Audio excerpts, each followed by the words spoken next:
back to the rundown. Well, the outrage at the decision by the highest court in France, which found that the killer of the French Jewish woman Sarah Halimi is not criminally responsible for her murder because he was acting under the influence of drugs.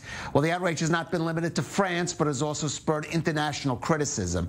Now, Halimi's killer was a Muslim immigrant who beat her and then threw her to her death in an anti-Semitic rage. And there is concern that that verdict could end up only encouraging more violence against the Jews of France. Well, today in New York City, demonstrators are holding a vigil outside the French consulate there in protest against the court ruling.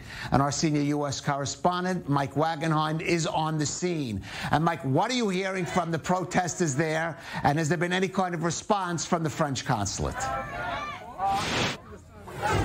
Kalev, there's anger out here right now. Let's take a look at what's going on behind us here. Activists and supporters right now literally at the front door of the French consulate. They've been ringing the bell now for about 10 minutes or so. Nobody's coming down. That's Dov Hikind. You see there a local activist with Americans Against Anti-Semitism leading the vigil today.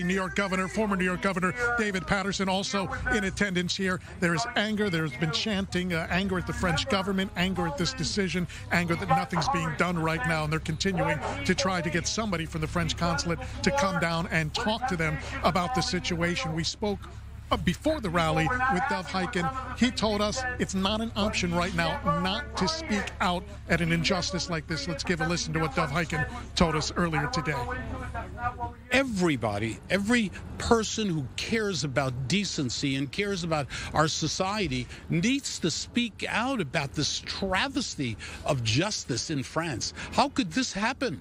I mean, Jews living in France.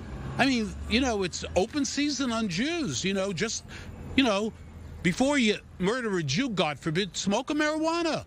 Smoke a little marijuana and you won't be guilty of anything.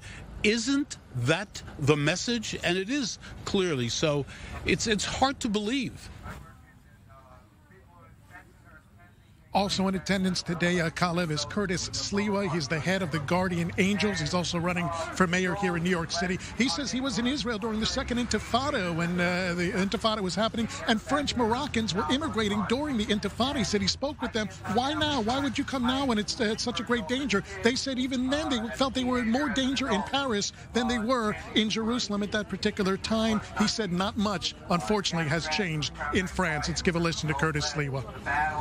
This is just one of many attacks that has occurred in which there has been no relief in the criminal justice system. And I'm familiar with the French criminal justice system. In some ways, it's preferable to our criminal justice system. But in this case, it's completely failed the victims and the Jewish community. That's not our way. Now, while the French consulate would not come out and speak with us on camera, they did issue a statement to us. They say the French government and civil society have expressed their solidarity with the victim and her family, and because of the separation of powers between the judiciary and the government, the French consulate cannot comment on this particular decision. They did note that the decision by the justice was that this was an anti-Semitic crime, but the specific penal code had to be referred to in this case, and that's why the murderer in this case, is not serving any prison time. Activists here are still trying to convince the French government to change that decision. Well, Mike, I had Sarah Halimi's brother right here in my studio last night, and after listening to his pain and outrage over that decision by that French court, I can understand what's driving those protesters out there in New York City today. Mike Wagenheim, thank you for that.